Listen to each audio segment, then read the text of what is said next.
Hi guys, Michael here, and today we'll be discussing how to deal with flaws and insecurities. Flaws and insecurities are something that everyone have.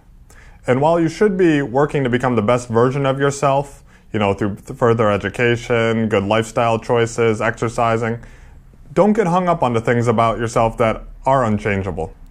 Don't always be trying to hide such flaws, because the insecurity a person shows by constantly trying to cover up a flaw is actually way less attractive than the actual flaw they're trying to cover up.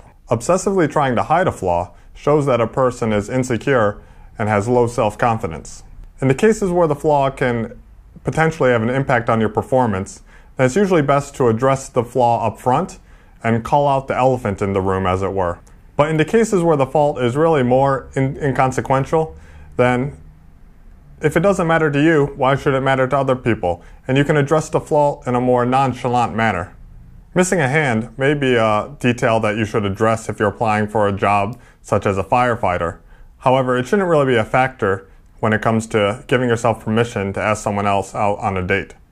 Feel free to joke about your flaws, but don't do so in what could be considered a self-deprecating type of manner. Because when you joke about your flaw in a self-deprecating kind of way, you're kind of hoping that people laugh with you instead of at you. And when you do this, it's not very attractive. However, being able to joke about yourself in a way where you're not constantly seeking the other person's approval shows that you're really comfortable about yourself and confident with who you are. You can also reframe a fault as a positive. Heinz Ketchup did this when people started complaining that their ketchup flowed too slowly out of the bottles. Instead, they ran a slogan that said, "Heinz, it's the slow ketchup that's worth the wait." They equated the viscosity of their ketchup to high quality, and this was such an effective campaign that their competitors actually had to make their own ketchup more viscous. When people point out the fact that I'm going prematurely bald, I always joke back that, yes, I can't wait until I lose the rest of my hair, and then I'll be indistinguishable from The Rock. I say this for my own enjoyment and for my own self-amusement, to show that I'm very comfortable with who I am, and it's not a factor that I'm very concerned about.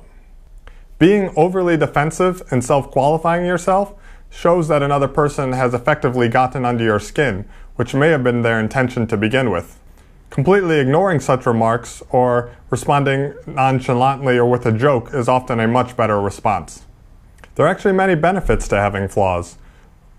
When you accept a flaw and remain confident despite it, more attraction and/or respect can actually be generated than if you lack the so-called flaw altogether, especially if the flaw is physical. Having internal confidence is way more important than some external, superficial flaw. If a flaw is blatantly obvious, and yet you conduct yourself as if it has no real impact on your self-worth, this shows great self-confidence.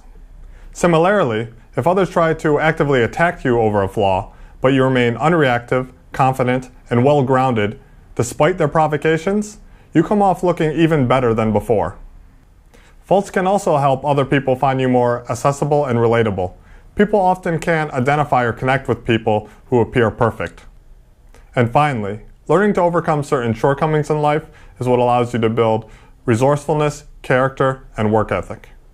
So that concludes today's video. I hope you found some value in it. If you're interested in learning more, click that subscribe button or consider becoming a Patreon subscriber to get access to my Enhanced EQ online video course. Until next time, ciao.